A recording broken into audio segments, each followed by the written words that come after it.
할렐루야. 4월 16일 수요일 저녁 예배에 모신 분들을 예수 그리스도 이름으로 환영합니다.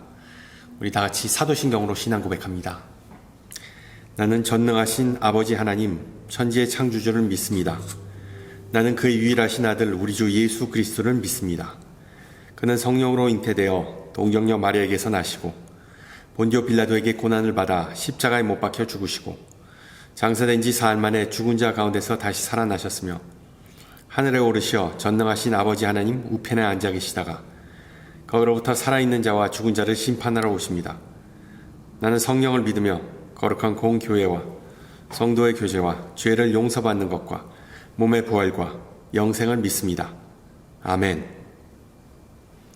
우리 함께 찬송가 141장 하시겠습니다. 141장. 예전 찬송가는 132장이고요. 호산나 호산나 141장 함께 찬양합니다.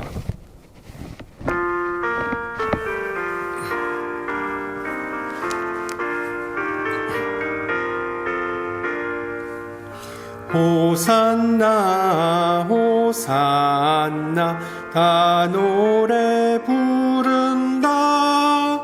수많은 아이들이 즐거운 노래로 그 품에 안으시고 복 주신 주님께 온 몸과 마음 들여 주 찬양합니다. 저 감람산 길 따라 큰 물이 따르며 그 손엔 종려가지 흔들며 외친다.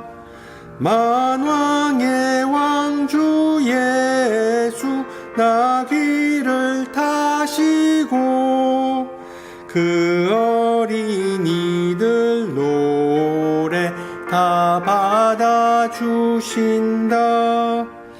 호산나 그의 노래 우리도 부르자.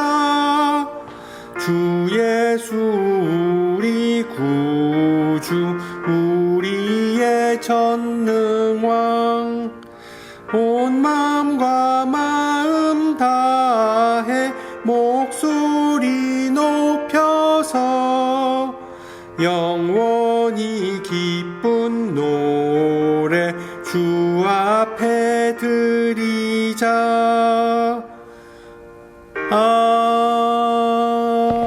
아멘. 하나님께서 오늘 저녁 우리에게 주신 말씀 요한복음입니다. 요한복음 12장 12절에서 16절입니다. 제가 가진 성경으로 신약 167페이지고요.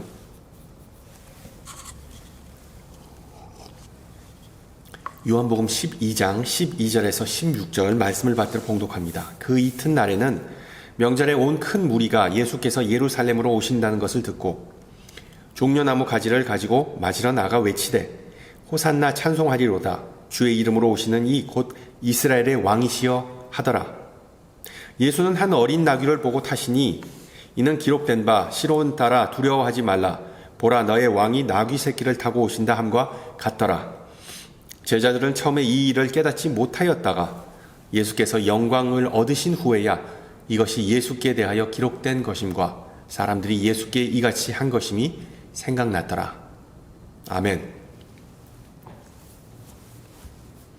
한 유치원 교사가 아이들이 그림을 그리는 모습을 지켜보다가 무슨 그림들을 그리고 있는지 궁금해서 아이들 사이를 돌아다녔습니다. 그러자 그림에 몰두하고 있는 어느 여자아이가 있어서 무엇을 그리냐고 물었습니다. 하나님을 그리고 있어요 라고 아이는 대답했답니다. 선생님은 잠시 멈칫하여 아니 하나님이 어떻게 생겼는지 아무도 모르지 않냐 라고 물었습니다. 그러자 소녀는 한치의 망설임도 없이 곧 알게 될 거예요 라고 답했답니다. 여러분은 하나님은 그렇다 치더라도 예수님이 어떻게 생겼는지 궁금하시지 않나요?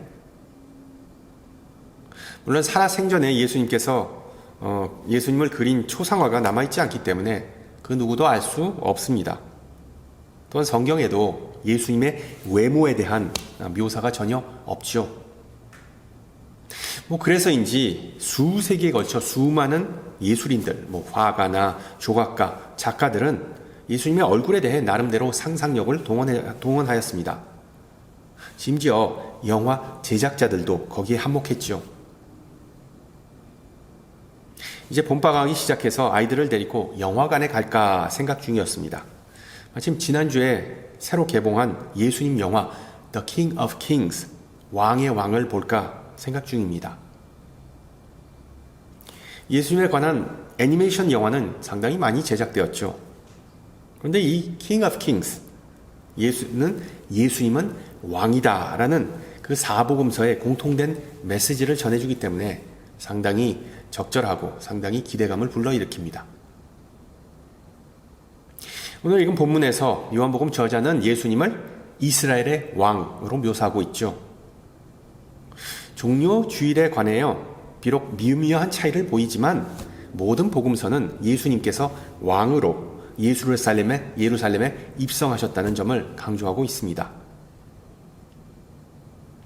지금이 이조 시대도 아니고 임금 또는 왕이라는 단어는 우리가 솔직히 자주 사용하는 단어는 아닙니다. 한 명의 절대 군주가 백성의 삶에 전권을 행사한다는 생각은 우리 현대인들에게 있어서는 상당히 불편하죠. 특히 현재 사회의 정치 체계를 보면 양극화로 인해 경제, 의료, 복지, 이민 정책 및 기타 여러 가지 문제에 대해 사람들의 의견이 극도로 엇갈립니다. 그래서 시민의 생사 여탈권을 가진 통치자라는 개념, 자기 뜻대로 마음대로 국정을 운영한다는 그런 개념은 상상하기 어렵습니다. 현대 사회인들은 권위주의를 싫어합니다. 하지만 하나님 나라, 하나님의 왕국은 그렇지가 않죠.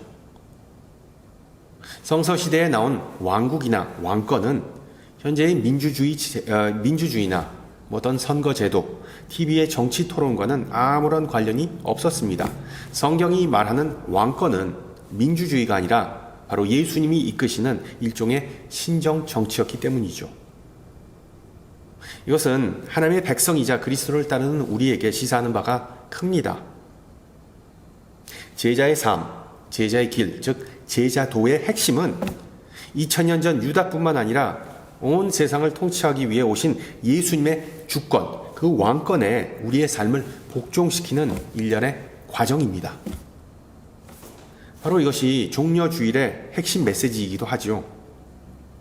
하나님은 예수님을 통해서 우리의 삶의 왕, 주인, 그리고 주권자가 되시기를 원하십니다.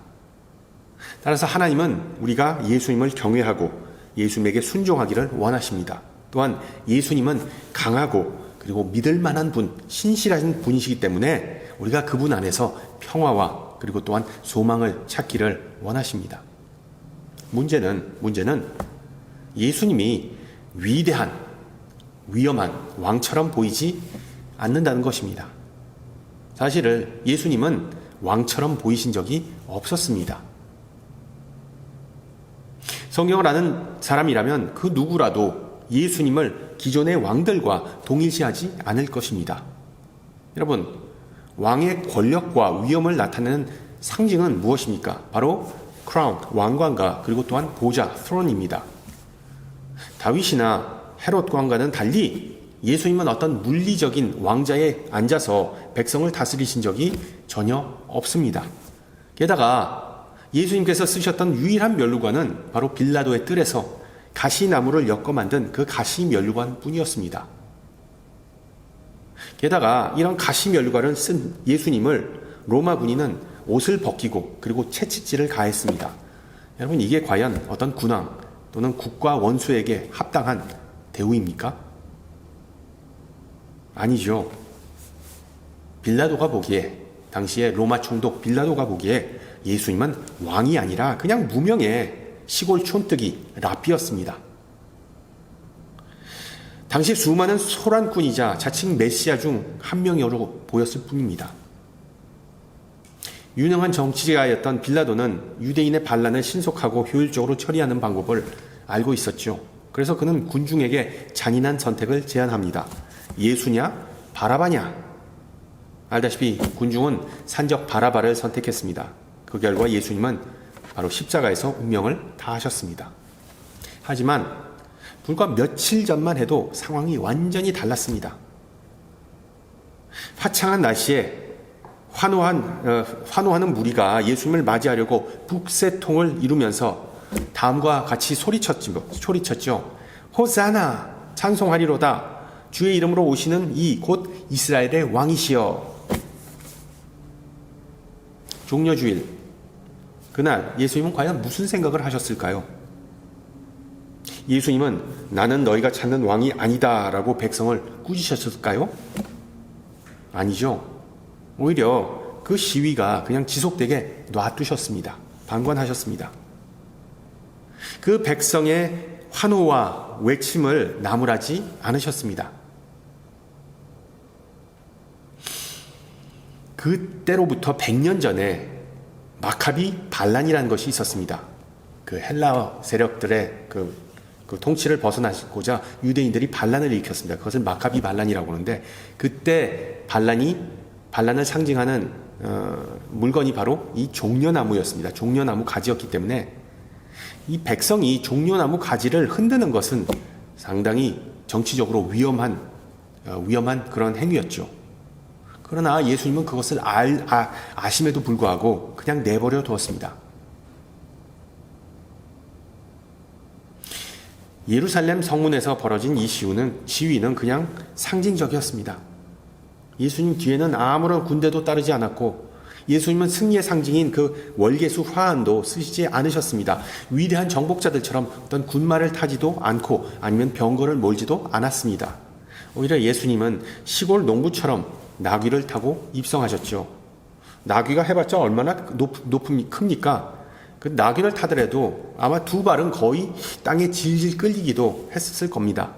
그리고 또한 알다시피 당나귀는 늘 일직선으로 가지 않습니다. 고집이 있어서 때로는 멈추기도 하였고 앞으로 다시 나가게 하려면 발로 이렇게 차야만 했습니다.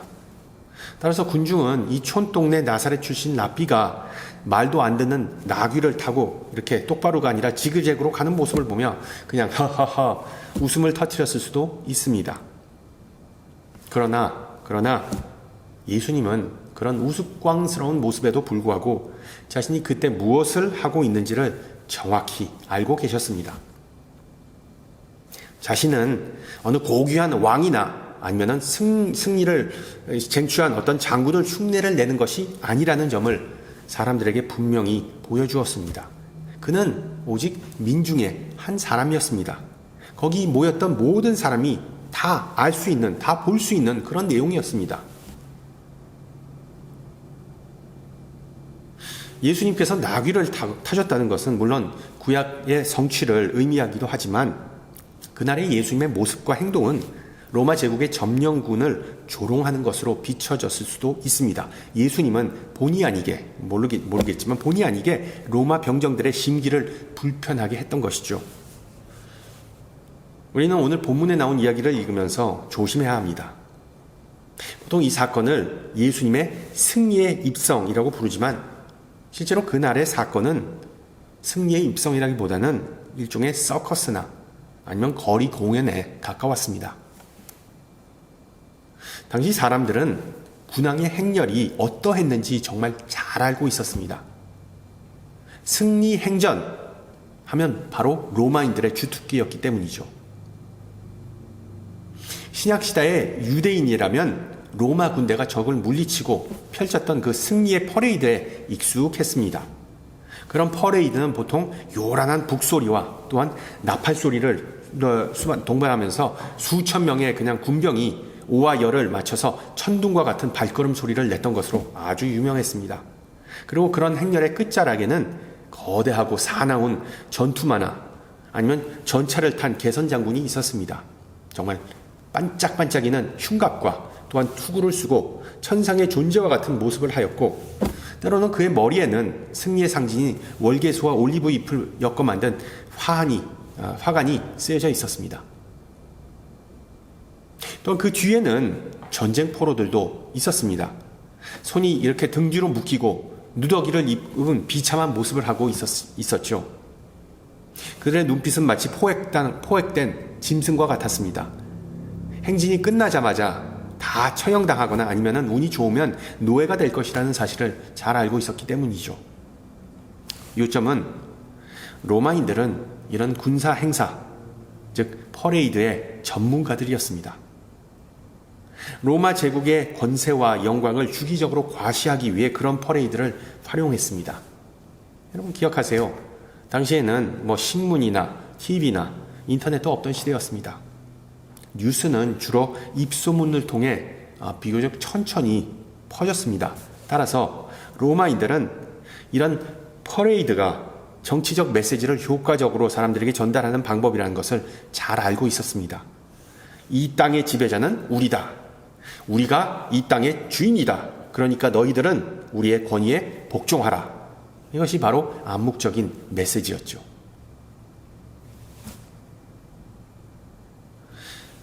그래서 당연히 예수님께서 일으킨 작은 시위는 로마의 그 호황찬란한 퍼레이드와에 비할 바가 아니었습니다. 그래서 빌라도는 군병들조차 보내지 않았던 것입니다. 그냥 사소한 소동이었기 때문이죠. 물론 예수님의 입성 행렬이 로마 제국을 비웃는 일종의 패러디 쇼와 같았다는 사실은 빌라도도 알았겠지요. 군중마저 예수님은 로마 세력을 조롱할 배짱이 있는 분이라는 그런 생각을 했을 거예요. 그러나 그게 다입니다. 물론 예루살렘 주민은 당시에 예수님에게 환호하고 종려나무 가지를 흔들면서 그 행진에 동참했습니다. 심지어 우리를 구원하소서라는 뜻의 호산나를 외치기도 했습니다. 그런데 여러분, 예루살렘 사람들은 우리가 생각하는 것만큼 어리석지 않았습니다. 그들은 무슨 심각한 착각이나 망상에 사로잡힌 사람들은 아니었습니다. 많은 설교자가 백성은 예수님을 정치적 메시아로 생각하고 그를 반겼다. 로마의 억압으로부터 백성을 해방시켜줄 그런 정치적 메시아로 생각했기 때문에 반겼다라고 말하지만 그것은 반쯤 맞는 내용입니다. 당시 사람 중에 이 시골 출신, 나사렛 출신의 랍비 또는 기적을 행하는 자 또는 자칭 메시아가 그가 누구였던 간에 진정으로 자신들을 해방해 줄 것이라고 믿는 사람은 그렇게 많지 않았습니다. 앞서 말씀드렸듯이 예수님에게는 로마 군대를 몰아낼 수 있는 어떤 막강한 군대나 튼튼한 사회 기반이나 조직 또한 없었다는 것을 이 주민들은 뻔히 알고 있었기 때문이죠. 하지만 그들은 예수를 왕처럼 대해주면 로마 점령군들을 짜증나게 하고 그들의 심기를 건드릴 수 있다는 사실을 잘 알고 있었습니다. 그래서 호산나를 외치면서 나름대로 어떤 평화적 시위, 평화적 퍼포먼스를 펼쳤던 것입니다. 물론 그 무리 중에는 정보원이 있었고 스파이들이 있었고 예수의 이름은 곧바로 요주의 인물도 분류되어서 빌라도에게 보고되었겠죠.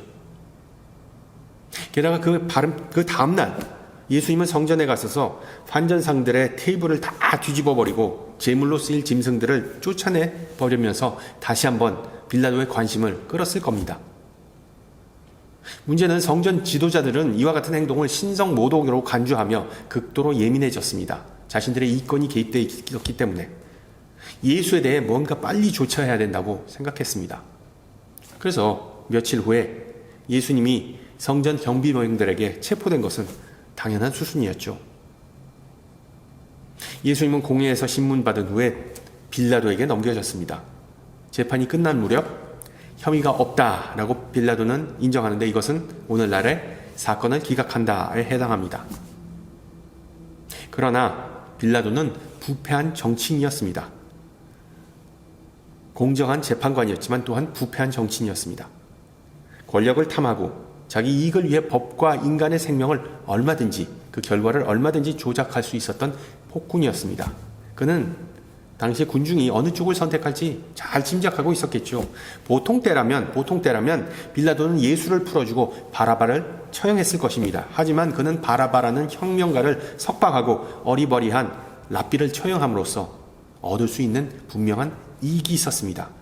빌라도 성전 제도에 관해 일말의 관심은 없었습니다. 다만 성전 관계자들과의 관계는 신경을 상당히 쓰였는데 무질서한 팔레스타인 백성을 다스리기 위해 종교 당국의 협력이 반드시 필요했기 때문이죠. 그래서 빌라도는 자신이 해야 할 일을 군중에게 떠넘겨 버립니다. 예수를 죽게 내버려 둡니다.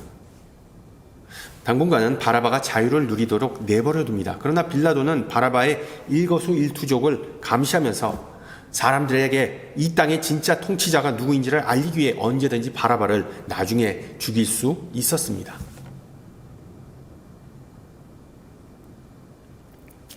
지금까지 고난주간 또는 순환주간이라고 불리는 기간이 일어났던 몇 가지 사건을 간략하게 살펴보았습니다. 분명히 처음에는 예수님은 군중의 환호 가운데 그것이 비록 일종의 패러디였을지라도 승리의 왕처럼 예루살렘에 입성했습니다. 그러나 나중에 그는 아무도 나서서 도와주지도 않는 악명 높은 범죄자로 낙인 찍혀서 홀로 죽음을 맞이했습니다. 예수님은 더 이상 승리의 왕이 아니라 이사야의 종의 노래에서 언급된 바로 고난의 왕이셨던 것입니다. 그분은 얼굴을 부싯돌처럼 굳게 하고 다른 사람을 위해 자신의 목숨을 버리신 분이셨습니다. 자, 이제 우리는 예수님의 참된 모습과 그 정체를 좀 더 선명하게 볼 수 있습니다. 지상의 모든 왕들은 자신의 명예를 위해 또는 다른 나라를 침략하기 위해 군병들을 전쟁터로 내몰았지만 예수님은 평화의 상징인 나귀를 타고 홀로 비무장한 상태로 자신이 직접 예루살렘 성이라는 전쟁터로 직진하셨던 왕이었습니다. 다른 왕들은 정치적 음모술수를 일삼으면서 교활하고 그리고 또한 잔인한 모습을 보였지만 예수님은 직설적이고 그리고 정직했습니다. 할 말은 다 하고 말한 대로 행동하는 그런 왕이었습니다. 다른 왕들은 더 많은 권력과 영광을 추구하였지만 예수님은 일부러 수모와 그리고 또한 약점을 추구했던 왕입니다. 마지막으로 다른 왕들은 자기 스스로가 법을 만들고 심지어 그 법을 어기기도 했습니다. 여러분 기억하세요. 프랑스의 절대 군주 태왕왕 루이 14세의 좌우명이 뭡니까? 짐은 국가다. 짐은 국가다. 그러나 예수님은 법을 준수하고 심지어 법의 잔혹한 징벌마저 몸소 감수하셨던 분입니다. 보다시피 예수님은 정말 특이한 종류의 왕이었습니다. 그는 독특하다 못해 상당히 이상한, 여태까지 본 적이 없는 그런 종류의 왕이었습니다. 그래서 예수님이 빌라도 앞에 섰을 때 빌라도가 당황했던 것은 어찌 보면 당연합니다. 예수님은 자신을 변호하기 위해 거의 말을 하지 않으셨습니다. 특히 빌라도는 내 왕국은 이 세상에 속한 것이 아니오라는 그 말을 들었을 때 아마 예수가 미쳤다고, 정신이 나갔다고 생각했을 것입니다.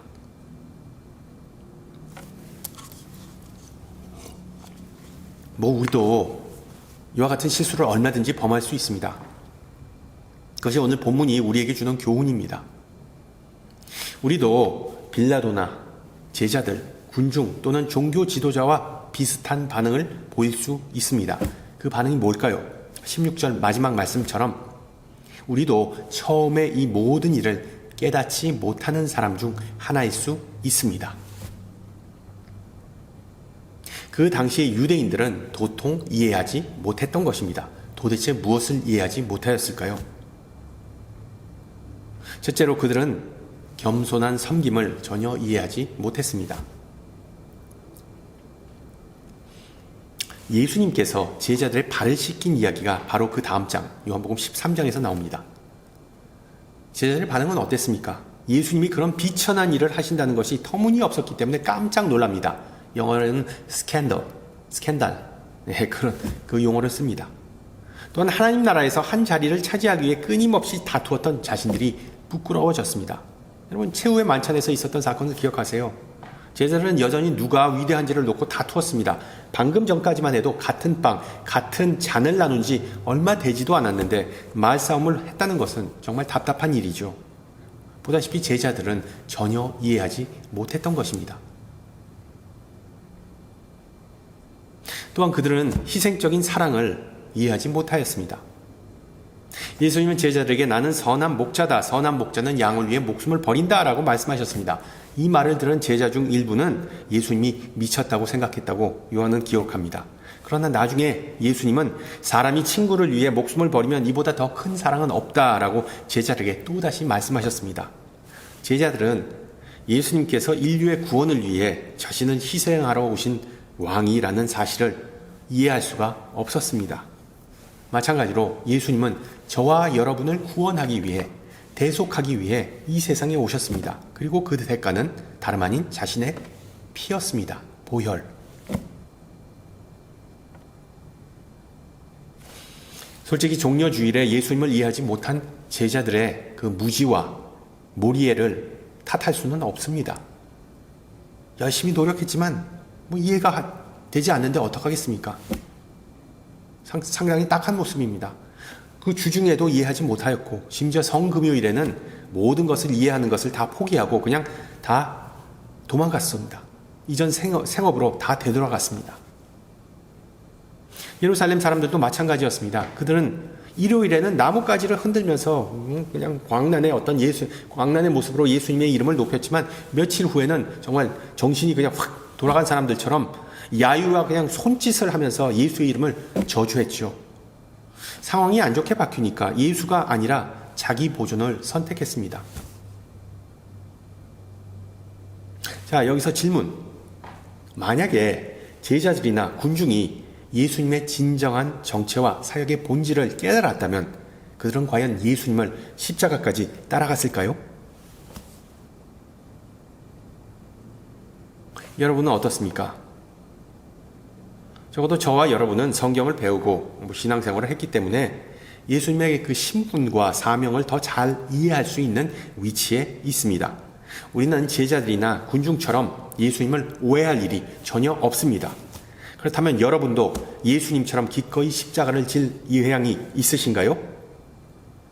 다른 사람을 위해 자신을 부인하거나 희생할 준비가 되셨나요? 아멘?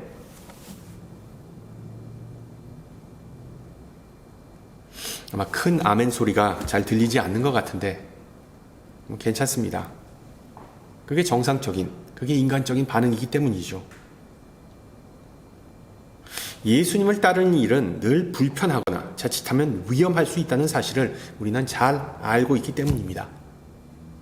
예수님처럼 하나님의 말씀대로 철저히 살고자 할 때 세상의 온갖 조롱과 모리의 대상이 된다는 것을 우리는 경험상 터득했기 때문이죠.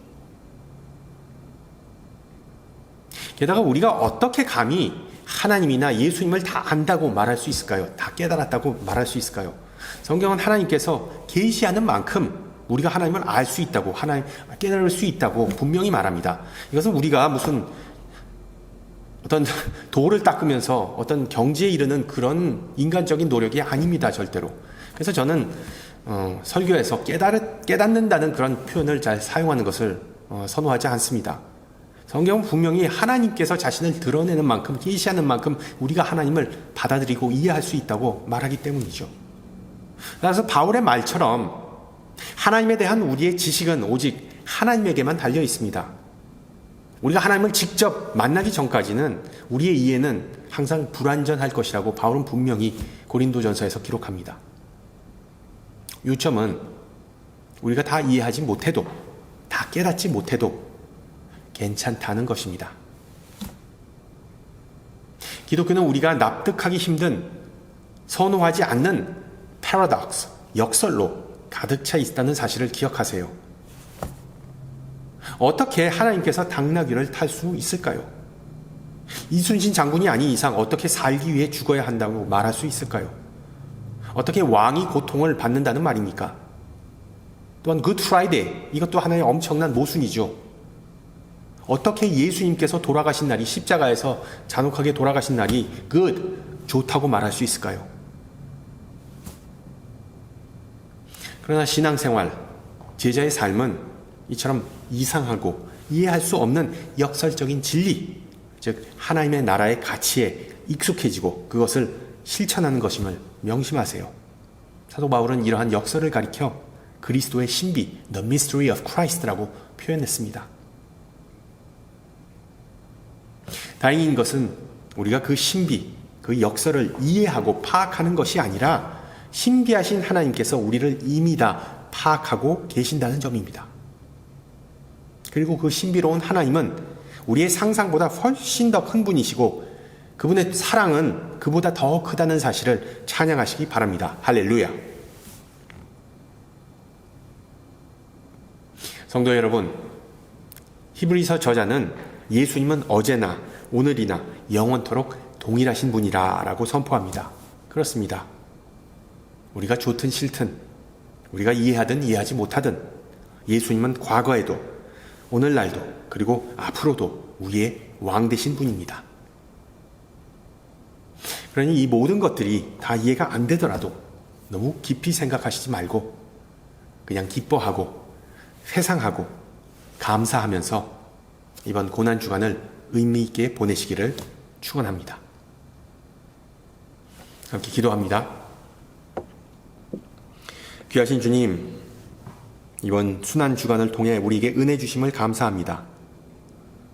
이 시간 주님의 승리의 입성을 기억하며 주님 앞에 모였습니다. 약 2000여 년 전 군중은 주님께 찬양과 경배를 돌렸습니다. 군중의 환호와 웃음에도 불구하고 주님은 우리를 죄에서 구원하기 위해 주어진 사명에서 눈을 한시도 돌리지 않았습니다. 주님은 만왕의 왕, 모든 이름 위에 뛰어난 이름이셨지만 자신의 목숨을 버리는 것을 주저하지 않았습니다. 오늘 저녁 우리에게 주신 말씀을 통해 그곳에 있던 사람 중 누구도 주님의 그런 진정한 동기와 정체를 이해하지 못했다는 사실을 배웠습니다. 그들과 마찬가지로 우리 또한 주님의 사랑과 희생의 깊이를 잘 그리고 늘 이해하지 못함을 고백합니다. 우리의 무지와 무관심에도 불구하고 주님은 모든 영광을 뒤로하고 우리를 위해 십자가를 지고 갈보리 언덕을 오르셨습니다. 주님, 불신이 가득한 이 세상 속에서 주님만을 의지하고 신뢰할 수 있게 우리를 굳건한 손으로 붙잡아 주시기를 기도합니다. 하루의 왕이 아니라 우리 삶의 왕으로 주님을 공경하고 섬기기를 소망하오니 주님의 그 외롭고도 고통스러운 갈보리 여정을 기억하면서 사랑과 헌신으로 주님과 동행하게 하옵소서. 주님과 함께 십자가를 향하여 나아갈 때 성령께서 우리에게 힘주시고 인도하여 주시옵소서. 우리를 구속하신 그리스도 예수의 이름으로 기도합니다. 아멘. 네, 예배를 마쳤습니다. 이번 주 금요일에 성금요일이네요. 예, 7시에 우리 함께 일성전에서 모여서 예배하는 거 기억하시고요. 저는 다음 주 이 시간에 뵙겠습니다. 샬롬.